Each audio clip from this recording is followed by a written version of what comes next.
तो brain computer interface में brain का जो रोल है वो बहुत महत्वपूर्ण है, बहुत इंपॉर्टेंट रोल है इसका। तो वर्किंग ऑफ ब्रेन जानना भी जरूरी है। हालांकि बायोलॉजी के जो स्टूडेंट होंगे जो 10th तक, तो एटलीस्ट सभी लोग पढ़े ही हो, तो ब्रेन के बारे में तो बहुत कुछ चीजें पता है। पर ब्रेन कंप्यूटर इंटरफेस के नजरिए से अगर देखा जाए तो ब्रेन क्या है उसको थोड़ा समझने का प्रयास करेंगे हम लोग। तो ये तो एक ह्यूमन ब्रेन का ये फोटो है जो कुछ इस तरह का दिखता है हमारा ब्रेन, ह्यूमन ब्रेन। तो मेनली अगर देखा जाए तो 4 पार्ट में ये डिवाइडेड होता है जिसके डिफरेंट नेम है। ब्रेन का अगर एक इलेक्ट्रॉनिक सर्किट बनाई जाए तो कुछ इस तरह की दिखेगी, जैसी ऐसी दिख रही है यहाँ पे इस फिगर में। तो आपको ऐसा लगेगा जैसे कोई मदर बोर्ड है। तो ऐसी बड़ी सी एक मदर बोर्ड दिखाई देगी जिसमें कहीं कहीं जैसे काले काले जो ये चौकोर से दिखाई दे रही है आईसीज हैं। तो कुछ जगह प्रोसेसर लगे हुए हैं, कुछ जगह ऐसे लगे हुए हैं। तो ऐसा लगेगा कि ब्रेन भी हमारा जो है ना वो इसी तरह का है। ब्रेन में जो सिग्नल जनरेट होते हैं वो इसके थ्रू होते हैं, इसको बोलते हैं न्यूरॉन्स। ये सिग्नल्स को जनरेट करते हैं, एक जगह से दूसरे जगह तक सिग्नल ले जाने में इनकी भूमिका होती है न्यूरॉन्स की। और अरबों की संख्या में न्यूरॉन्स होते हैं ब्रेन में। अब ब्रेन में सोर है क्या चीज? तो सोर्स ऑफ थॉट, जो हमारे में विचार जन्म लेते हैं, वो सब कुछ ब्रेन का पार्ट है। हमारा जो बिहेवियर है, जो आचरण जिसको कह लें, वो ब्रेन के थ्रू है। परसेप्शन, किसी चीज के बारे में कोई धारणा बनाने का जो काम, कि कोई चीज अच्छी है या बुरी है, या किसी ने मेरे साथ अच्छा व्यवहार किया नहीं किया, ये सारा जो परसेप्शन है, कोई खाने की चीज हमें अच्छी लगती है, कोई अच्छी नहीं लगती है, कहीं घूमना पसंद आता है, कहीं नहीं पसंद आता, ये सब कुछ जो डिसीजन है वो ब्रेन लेता है। तो source of thought, behaviour and perception all depends on the working of brain. Brain में है क्या? composed of billions of neurons in interconnected network। Interconnected network किसका? न्यूरॉन्स का। और संख्या कितनी? अरबों की। तो ये जो सर्किट जैसा दिख रहा है, ये सर्किट में कुछ और नहीं है। ब्रेन में नेचुरली अगर देखा जाए तो न्यूरॉन्स हैं जो एक दूसरे से कनेक्टेड है और सिग्नल को पास कर रहे हैं। तो बड़ी जटिल, बहुत कॉम्प्लेक्स नेचर का होता है ब्रेन। इसके ऑपरेशन को समझना इतना आसान नहीं होता कि भाई पर्टिकुलरली अगर आपको राइट हैंड की फर्स्ट यानी इंडेक्स फिंगर को मूव कराना है तो ब्रेन के कौन से पार्ट में जाकर के आपको चिप लगानी पड़ेगी जहां से वो सिग्नल लें। तो इसका आपको पूरा पूरा पता होना चाहिए, तब आप वो काम कर सकेंगे। ब्रेन की एनाटॉमी को अगर देखा जाए तो कुछ इस तरह का होता है। सबसे नीचे वाला पार्ट जो कि बिल्कुल गर्दन के ऊपर होता है उसको सेरिबेलम बोलते हैं। जो जुड़ा रहता है स्पाइनल कॉर्ड से उसको बोलते हैं ब्रेन स्टेम। उसके जस्ट ऊपर होता है टेम्पोरल लोब। और बिल्कुल सिर के पीछे का जो हिस्सा है उसको बोलते हैं ऑसिपिटल लोब। जो हिस्सा जहाँ पे लोग चोटी बांधते हैं या रखते हैं, उस जगह को अगर देखेंगे तो वो है पैरिटल लोब। और सबसे आगे जो सिर के बिल्कुल माथे से थोड़ा सा लगा हुआ हिस्सा, जो बिल्कुल मिड पोर्शन तक जो जाता है, उसको कहा फ्रंटल लोब। तो लोब वाइज अगर देखें तो 4 पार्ट में है: frontal lobe, parietal lobe, occipital lobe और टेम्पोरल लोब। और नीचे बिल्कुल जो गर्दन के पास है और ब्रेन स्टेम से जुड़ा हुआ है उसको सेरिबेलम बोला। तो ये जो लोब्स हैं चारों, फ्रंटल, पैराइटल, ऑक्सीपिटल और टेम्पोरल, इनको एक ही नाम दिया गया, ये है सेरिब्रम के पार्ट। तो सेरिब्रम के पार्ट में आते हैं frontal lobe, temporal lobe, parietal lobe और ऑक्सीपिटल लोब। और सबसे नीचे जो हिस्सा है उसका सेरिबेलम, और जिस चीज से कनेक्टेड होता है वो सीएनएस यानी कि स्पाइनल कॉर्ड से, उसको बोला ब्रेन स्टेम, तना। ब्रेन का स्टेम यानी ब्रेन का तना कह लीजिए, जिससे वो जुड़ा हुआ है स्पाइनल कॉर्ड से। तो ये तो है ब्रेन की एनाटॉमी। अब यहाँ पे अब आपको नजर आएगा कि कहाँ कहाँ पे क्या क्या फंक्शंस परफॉर्म होते हैं। तो अगर आप पीछे की तरफ आपको बहुत गहरी कोई चोट लग गई ऑक्सीपिटल लोब में, तो आपका क्या चीज खराब हो जाएगा? विजन एरिया, दिखने वाला एरिया। इसलिए पीछे की तरफ अगर कोई सिर के बल गिरता है या चोट बहुत गहरी लगती है तो उसका आंख की रोशनी या आंख से उसके दिखना बंद हो सकता है। सेंसेशन जो है वो हमारा मिड से लेकर के पीछे तक जो हिस्सा ऑक्सीपिटल लोब तक आ रहा है, इसको पैरिटल लोब बोलते हैं, वहां से सेंसेशन हमको पता लगता है, संवेदना।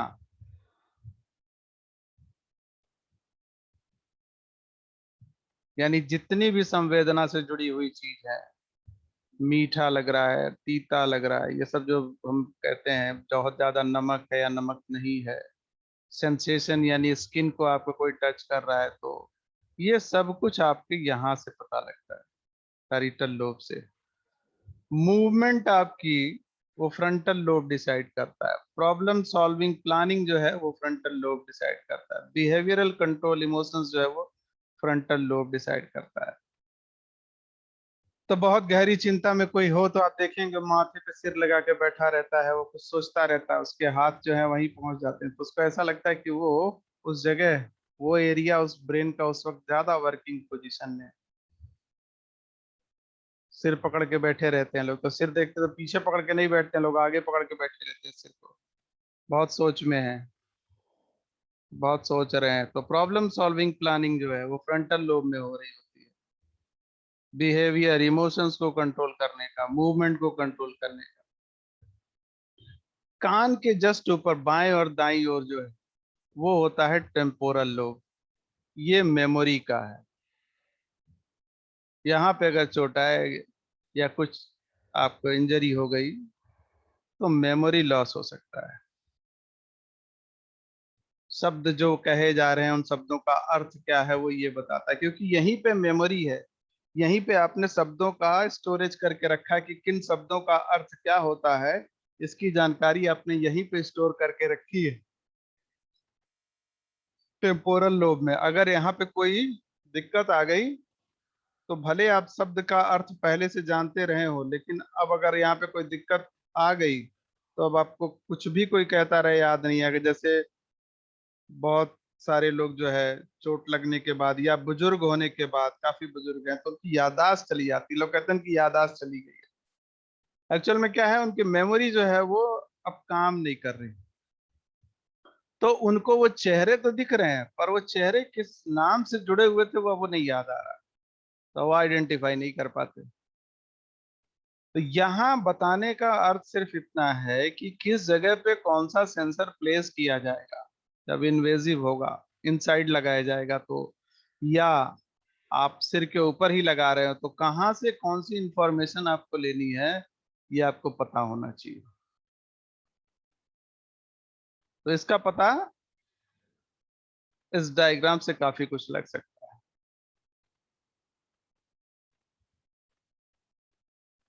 अब अगर इसको देखेंगे लेफ्ट वर्सेस राइट ब्रेन, तो ये कॉम्प्लेक्स नेचर का वैसे ही दिखता है। यहाँ पे देखेंगे तो fingers, face, lip, tongue, right hand, arm, trunk, leg, foot, ये सब दिख रहा है। इसकी सारी लोग की मूवमेंट जो है वो यहाँ पे पता लगती है। तो बहुत छोटे छोटे एरिया में बहुत सारी चीजें हैं। राइट ब्रेन लेफ्ट हैंड को यानी लेफ्ट साइड को कंट्रोल करता है, लेफ्ट ब्रेन राइट साइड को कंट्रोल करेगा। तो लेफ्ट फुट की मूवमेंट यहाँ से डिसाइड होगी, लेग की मूवमेंट यहाँ से, ट्रंक की मूवमेंट यहाँ से, आर्म, राइट हैंड। तो पर्टिकुलर अगर राइट हैंड में मूव कराना है तो आपको लेफ्ट ब्रेन के इस जगह पे सेंसर प्लेस करना पड़ेगा, तब जाकर के वो सेंस करेगा। या डॉक्टर्स इस बात से ही अंदाजा लगाते हैं, जैसे मान लीजिए किसी का दायां हाथ नहीं काम करा, पैरालाइज्ड हो गया, तो वो फिर एमआरआई या सीटी स्कैन कराते हैं। तो लेफ्ट ब्रेन ब्रेन के इस हिस्से को एग्जामिन करते हैं कि क्या यहाँ पे कोई ब्लड क्लॉटिंग तो नहीं आ गई, या कोई यहाँ पे कोई जगह चोट तो नहीं लग गई किसी तरह का। तो ये सब कुछ वो यहाँ से पता लगाते हैं। इस तरह का बहुत सारा है। जैसे जो वर्ड्स हम सीखते हैं, जो सिंबल हम याद रखते हैं, जैसे मैथमेटिक्स के बहुत सारे सिंबल्स जो हैं आपके, वो भी हम कहीं ना कहीं स्टोर करके अपने ब्रेन में रखे हैं कि भाई ये वाला सिंबल अल्फा इसके लिए, बीटा इसके लिए, गामा इसके लिए। इक्वल का मतलब साइन, इक्वल साइन का मतलब क्या होगा, प्लस का मतलब क्या होगा, माइनस का मतलब क्या होगा, ये सब कुछ जो ये ईयर से ये फ्रीक्वेंसी आती है, उसको रिकॉग्नाइज करता है उस वर्ड साउंड को हमारा ब्रेन, कि किस लिए कहा गया। अगर हमारा नाम लेके कोई बुलाता है, तो हमारे ब्रेन में ये ऑलरेडी फीड है कि इस नाम, ये जो नाम कहा जा रहा है ये किसका है, और उसके आधार पे फिर हमको क्या रिएक्शन देना है। तो जब मेमोरी लॉस होती है, तो फिर अब आदमी को कितना भी उसी का नाम लेके बुलाते रहे, उसको पता ही नहीं लगता। तो हर हर एक जगह का अपना एक रोल है, लेफ्ट ब्रेन और राइट ब्रेन में।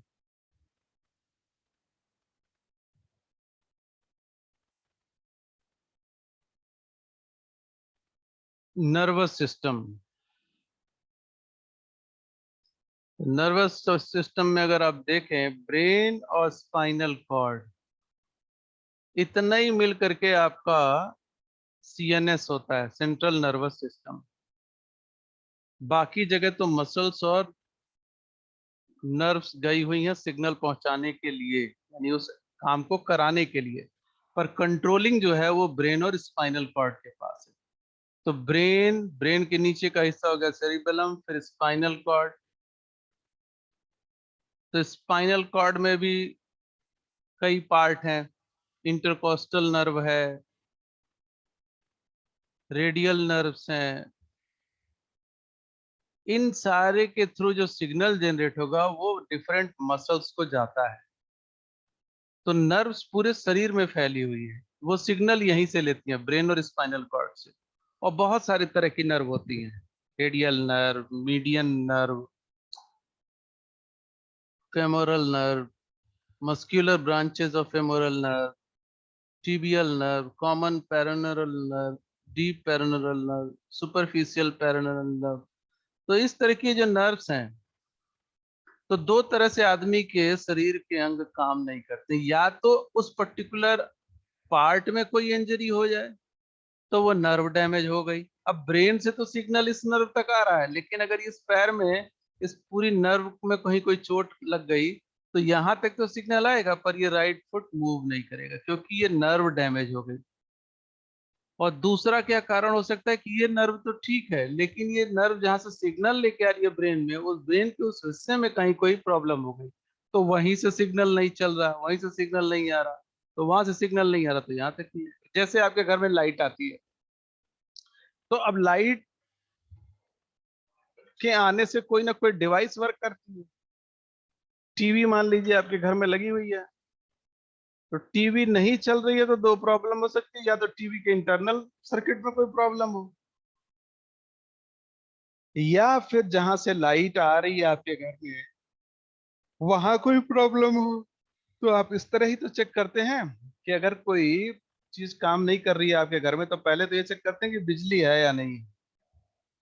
तो ये जो आप चेक कर रहे हैं कि बिजली है या नहीं है, वो कुछ इसी तरह की बात हो गई कि ब्रेन से सिग्नल जनरेट हो रहा है कि नहीं हो रहा है। अगर सिग्नल जनरेट नहीं हो रहा, तो फिर तो बॉडी के पार्ट्स देखने की जरूरत नहीं है, फिर तो हमको सीधे ब्रेन में जाकर के देखना पड़ेगा कि वहाँ क्या प्रॉब्लम है। पर अगर ब्रेन से सिग्नल जनरेट हो गया, तो वो भी अगर बॉडी पार्ट वो काम नहीं कर रहा है, तब आपको जाके उस बॉडी पार्ट को चेक करना पड़ेगा कि क्या वहां पे किसी नर्व, जो नर्व उसको चलाती है, उसमें तो कोई दिक्कत नहीं आ गई। तो इस तरह से जैसे हम लोग नॉर्मल एपरेटस की बात करते हैं, वैसे ही बॉडी का हिस्सा भी है, बॉडी पार्ट्स भी हैं। वो भी इसी तरह से काम करते हैं। और हर एक चीज को कंट्रोल करने का जो सिस्टम हमारी बॉडी में है वो ब्रेन से लेकर के स्पाइनल कॉर्ड तक है। उसमें भी ब्रेन का रोल ज्यादा है, और स्पाइनल कॉर्ड में अगर कह लें तो हाफ ऑफ द स्पाइन के ऊपर ही, यानी पीठ के बिल्कुल बीच के हिस्से से ऊपर का जो हिस्सा होता है वो बहुत इंपॉर्टेंट होता है। अगर उसमें स्पाइन पे कहीं कोई चोट आ गई तो भी दिक्कत हो सकती है। मिड रिब के नीचे जो है स्पाइन, वहां पे कोई नर्व इंटरनल नहीं होती, वो सीएनएस से कंट्रोल नहीं होती। तो वहां पे अगर कोई चोट लगती है तो यही हो सकता है कि आपको जो पीठ में दर्द रहेगा, झुकने में दिक्कत होगी, लेकिन किसी वर्क को करने में कोई प्रॉब्लम नहीं होगी। पर अगर मिड रिब के ऊपर अगर चोट लग गई तब तो हो सकता है कोई बॉडी पार्ट ही ना काम करे। ऐसे बहुत सारे बॉडी पार्ट हैं जो स्पाइनल कॉर्ड से भी गवर्न होते हैं। तो ये नर्वस सिस्टम है। अब ब्रेन फंक्शन इंटीग्रेशन, तो ब्रेन का फंक्शन को कैसे इंटीग्रेट किया जाए? तो integration of all brain functions and neurological process is similar to how multi core computer processors now work. तो ये कह रहे हैं कि जो ब्रेन काम करता है और पूरे शरीर में जो उसके न्यूरोलॉजिकल प्रोसेस हैं, यानी न्यूरॉन्स या डिफरेंट नर्व के थ्रू वो सिग्नल भेजता है, वो बिल्कुल उसी तरह का है जैसे आजकल ऑटोमेटिक कार आ रही है। तो ऑटोमेटिक कार कह लें, या जो एडवांस वर्जन की कार आ रही है उसमें आप देखेंगे कि बहुत सारे जो पार्ट्स हैं कार के वो ऑटोमेटिकली वर्क करते हैं। पहिए में कितना एयर प्रेशर है वो पता लग जा रहा है सेंसर के थ्रू। इंजन को ऑन ऑफ करना वो भी की जरूरत नहीं है, अब कई जगह तो बोल के स्टार्ट करा दे रहे हैं, कई जगह पुश बटन्स आ गए हैं, कुछ जगह पे ड्राइवरलेस कार हो गई है। अब ड्राइवरलेस अगर कार है तो इसका मतलब कार को चलाने के लिए एक मशीन है जिसमें जीपीएस लगा हुआ है। वो जीपीएस जिस जगह पे जाना है उस जगह को आप फीड कर देते हैं, वो पर्टिकुलर वो लोकेशन वो डिसाइड कर लेता है, फिर इंजन को स्टार्ट करके जिस तरह से मूवमेंट करानी है, जिस स्पीड से जाना है, ये सब कुछ डिसीजन जो है उस कार में लगा हुआ मेन प्रोसेसर कर रहा है। और मेन प्रोसेसर की मदद के लिए बहुत सारे और प्रोसेसर है। जैसे फ्यूल टैंक में फ्यूल कितना है इसको बताने के लिए एक प्रोसेसर, एयर प्रेशर कितना है, एयर कंडीशनर को कितने पे कंडीशन करके रखना है इनसाइड द कार, ये अलग है। म्यूजिक सिस्टम को ऑपरेट करने के लिए एक अलग प्रोसेसर है। और ये सब प्रोसेसर जो है वो हेल्प कर रहे हैं मेन प्रोसेसर की। वैसे ही ब्रेन है, ब्रेन के फंक्शन के लिए भी बहुत सारे छोटे छोटे कह लें तो प्रोसेसर्स होते हैं। जैसे पहले डायग्राम में हमने आप लोग को दिखाया था, यहाँ पे ये जो डायग्राम था कि एक वजह से मान लीजिए मेन प्रोसेसर है यहाँ पे, और ये छोटे छोटे जो ब्लैक ब्लैक दिख रहे हैं आपको चौकोर से, ये बहुत सारे और प्रोसेसर हैं जो डिफरेंट वर्क के लिए है। और ये सब कुछ जितने भी एक प्रोसेसर है वो कोऑर्डिनेट कर रहे हैं इस मेन प्रोसेसर से। तो मेन प्रोसेसर को ये हेल्प कर रहे हैं, और फिर तब जा करके एक फाइनल डिसीजन पे ब्रेन पहुंच रहा है। तो ये बहुत कुछ अपने इलेक्ट्रॉनिक इंस्ट्रूमेंट जैसा ही है ब्रेन का भी कॉन्सेप्ट, जिसमें मल्टी कोर कंप्यूटर है और एक मेन सिस्टम है जो उसको चला रहा है। तो ये ब्रेन फंक्शन का इंटीग्रेशन हो गया। अब बहुत सारी ऐसी डिजीज है नर्वस सिस्टम की जो बॉडी के पार्ट को काम नहीं करने देती। तो उसको देखने के लिए आजकल जो डॉक्टर्स हैं उनको क्या कहा जाता है, न्यूरो फिजिशियन या neuro surgeon. In such a complicated system, if any part is damaged, many problems can occur. तो हमारा मोबाइल खराब हो गया, लैपटॉप खराब हो गया, तो हम लोग कहाँ जाते हैं, उस कंपनी के सर्विस सेंटर पे जाते हैं। तो सर्विस सेंटर पे इंजीनियर होते हैं, वो उसका खोल के देखते हैं इंटरनल सर्किट में कहाँ क्या प्रॉब्लम है, डिस्प्ले नहीं आ रहा है तो क्या गड़बड़ हुआ होगा, कहाँ पे गड़बड़ हुआ होगा। वैसे ही हम लोग न्यूरो फिजिशियन के पास जाते हैं, न्यूरो सर्जन के पास जाते हैं कि भाई इनको ये पैरालाइज्ड हो गए, अब ठीक कैसे होंगे। तो डॉक्टर जो है सीटी स्कैन, एमआरआई स्कैन करा के चेक करते हैं कि ब्रेन में कहाँ पे किस हिस्से में गड़बड़ है, क्या वो दवा से ठीक हो सकता है या उसको ऑपरेट करना पड़ेगा। तो ये सारी चीज जो है, जैसे हम लोग किसी निर्जीव चीज की बात कर रहे हैं, वैसे ही सजीव चीज यानी कि ब्रेन में भी बिल्कुल उसी तरह का फिनोमिना होता है। तो ब्रेन में क्या है कि बहुत सारी चीज केमिकल ऑपरेशन में होती है, केमिकली ऑपरेट होता है। तो केमिकल का इम्बैलेंस हो गया, कोई विटामिन कोई न्यूट्रिएंट्स कम हो गया, ज्यादा हो गया, उसकी वजह से अगर कोई फंक्शनिंग नहीं हो रही है तो डॉक्टर उसके उसके दवा दे करके उसको सही कराते हैं। पर अगर कोई दवा से नहीं सही हो रहा, लगता है कि सर्जरी की जरूरत है, तो सर्जरी करते हैं। जैसे मोबाइल या लैपटॉप में करते हैं, कोई चीज खराब हो गई तो इधर रिप्लेस हो जाएगी, या अगर वो ठीक होने लायक कहीं कहीं सोल्डरिंग छूटा हुआ है, कहीं कुछ छूटा हुआ है, तो उसको करेक्ट कर लेते हैं, रिप्लेस करने की जरूरत नहीं पड़ती। तो देखा जाए तो करीब करीब ये एक तरह की एनालॉजी है, एनालॉगस है सिस्टम, जो ह्यूमन बॉडी है और इलेक्ट्रॉनिक सिस्टम से। अब बहुत सारे तरह की डिजीज होती है। Area of brain deprived of blood, यहाँ पे ब्लड नहीं पहुंचा, या इस जगह पे कान के जस्ट ऊपर यहाँ पे ब्रेन में क्लॉटिंग हो गई है, तो क्लॉट हो गया तो अब ब्लड यहाँ से लौट के जा चला या ऊपर जा ही नहीं रहा। जाना तो था इस जगह पे ब्लड को, लेकिन यहाँ पे क्लॉट है, रास्ता बंद है, जा पा नहीं रहा। आ तो रहा है ब्लड हार्ट से, लेकिन जा नहीं रहा, नहीं जा रहा, तो इस जगह पे पहुंचा नहीं। ये है लेफ्ट साइड, तो लेफ्ट साइड में अगर कुछ नहीं पहुंचा तो राइट पार्ट जो है बॉडी का वो काम करना बंद, तो राइट पार्ट में इनको पैरालिसिस हो गई। अब हुई क्यों? क्योंकि लेफ्ट पार्ट में ब्लड नहीं जा पाया। तो यहाँ पे फिर आप देखेंगे तो इस एमआरआई में यहाँ पे दो स्पॉट वाइट वाइट दिख रहे हैं, ये बता रहे हैं कि यहाँ पे something has happened here eight just above the year. Year का जो लोब है उसके ठीक ऊपर हुआ है ऐसा, तो इसको बोलते हैं स्ट्रोक। इसको ब्रेन स्ट्रोक भी बोलते हैं, पैरालिसिस भी हम लोग कहते हैं, जब किसी का ब्लड प्रेशर बहुत ज्यादा हो जाता है या इस तरह का, या कहीं चोट लग गई किसी चीज से, तब भी ब्रेन स्ट्रोक हो जाता है, जिसको ब्रेन हेमरेज भी बोलते हैं। अब एक होता है सीजर्स, झटके आना, मिर्गी के झटके जिसको बोलते हैं, या ऐसे नॉर्मल भी झटके आना।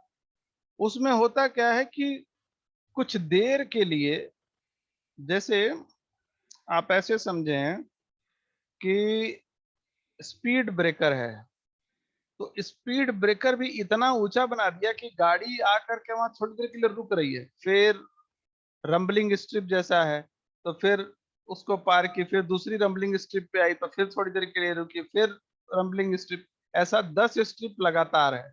तो होता क्या है कि गाड़ी रुक रुक के चल रही है थोड़ी देर, तो जितनी देर वो रुक रुक के चलेगी उतनी देर ये झटके आते रहेंगे सीजर्स। फिर जब ही उसको स्मूथ पाथ मिल जाता है वो फिर कंटिन्यू हो जाता है।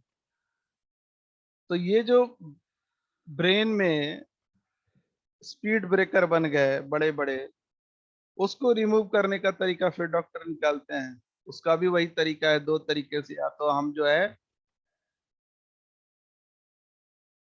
कोई दवा दे दें या उसकी सर्जरी कर दें, या तो उस स्पीड ब्रेकर को ही हटा दिया जाए।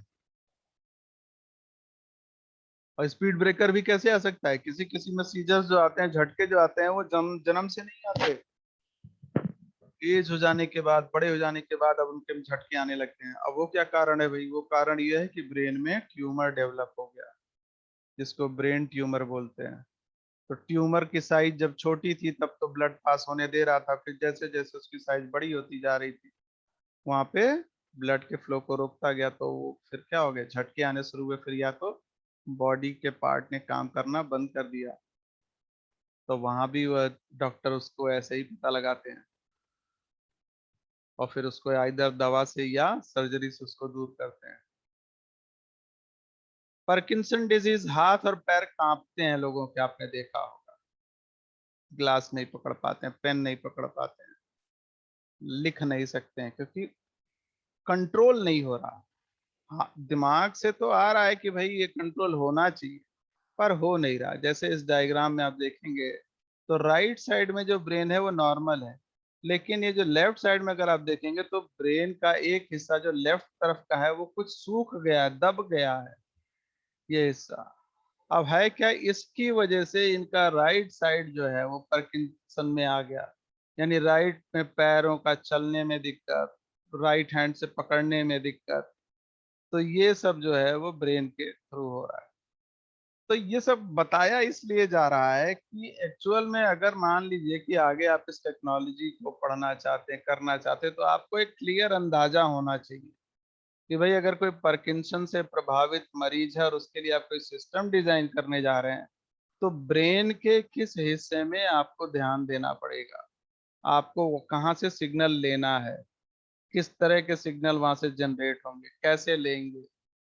तो ब्रेन की एनाटॉमी भी जाननी जरूरी है कि किस हिस्से में खराब होने से क्या बीमारी होती है, कैसे होती है, ये सारी चीज। डिमेंशिया, भूलना, कोई सामान कहीं रख दिया भूल गए, भुलक्कड़ टाइप के हैं, बहुत सारी चीज भूलते जा रहे हैं। कुछ लोगों की याददाश्त बहुत ही कमजोर होती है, और थोड़ी थोड़ी अवस्था होने के बाद अगर बुजुर्ग हो रहे हैं तो ये चीज बढ़ जाती है क्या, ब्रेन श्रिंक करता है, छोटा होता जाता है। तो दाहिने तरफ अगर आप देखेंगे तो ब्रेन जो है वो नॉर्मल ब्रेन है, लेफ्ट साइड देखेंगे तो ब्रेन श्रिंक हो गया। श्रिंक हो गया तो डिमेंशिया की प्रॉब्लम है,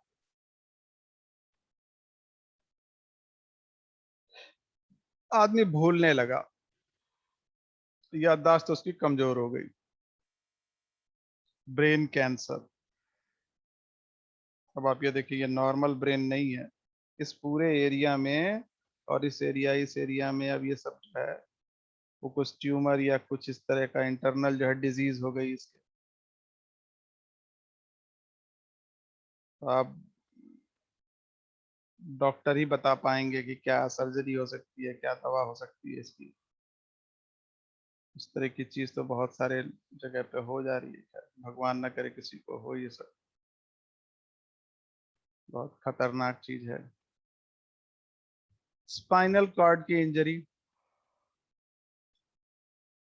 अब ये स्पाइनल कॉर्ड में अगर आप देखेंगे तो ये इंजरी हो गई, ब्रेकेज हो गया, टूट गई स्पाइनल कॉर्ड। स्पाइनल कॉर्ड में अगर इंजरी हो गई तो फिर नर्व्स जो है वो प्रभावित हो जाएंगे, फिर सिग्नल पाथ नहीं जनरेट होगा,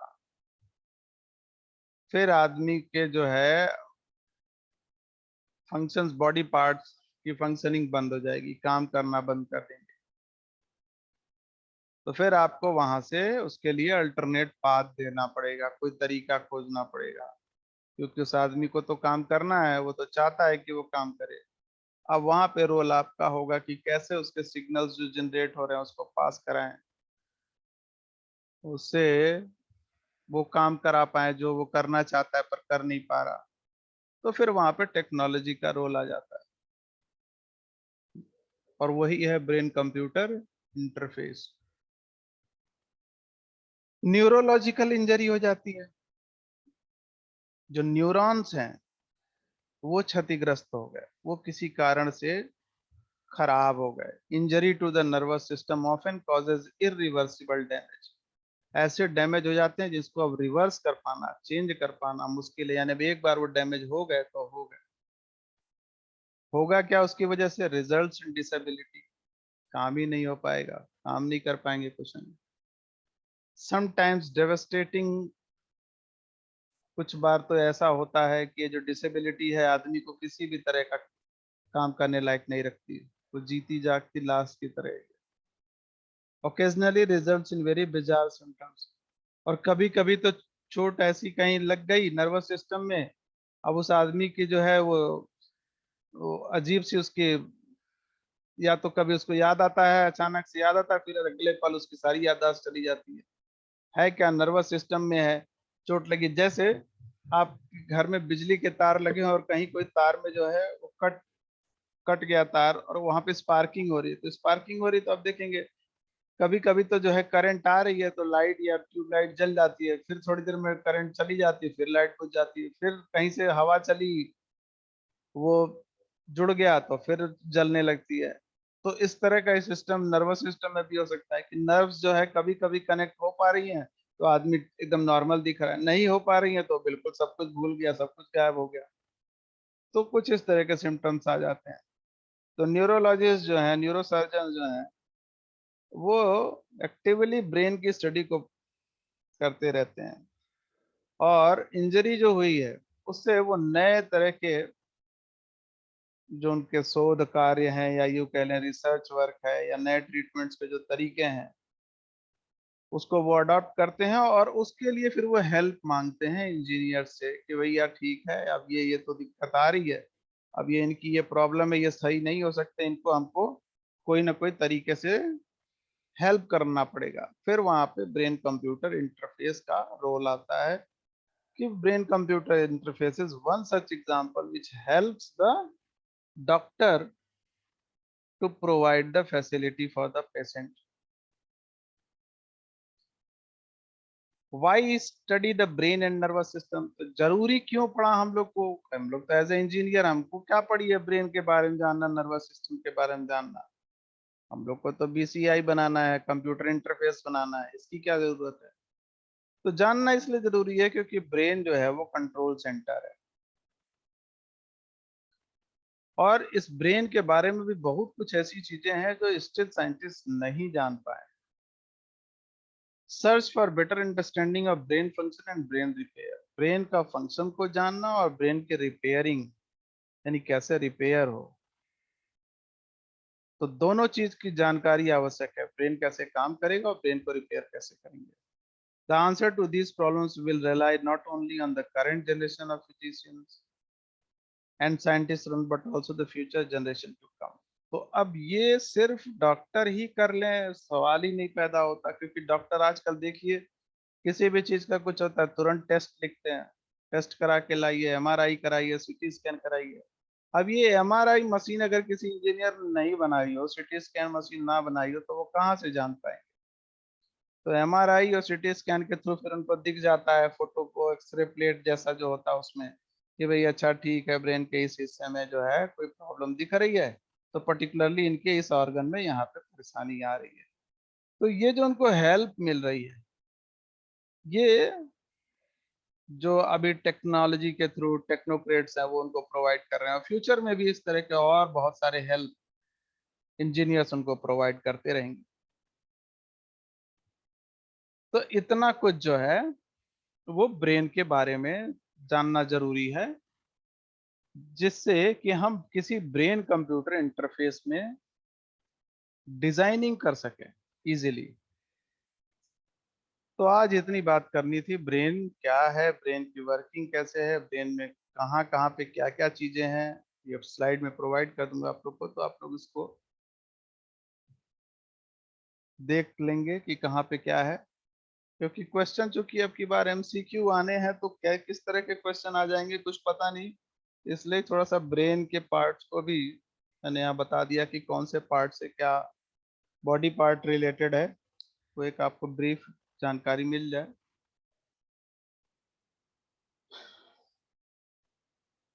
तो आज के लिए यहाँ पे ही रोकते हैं।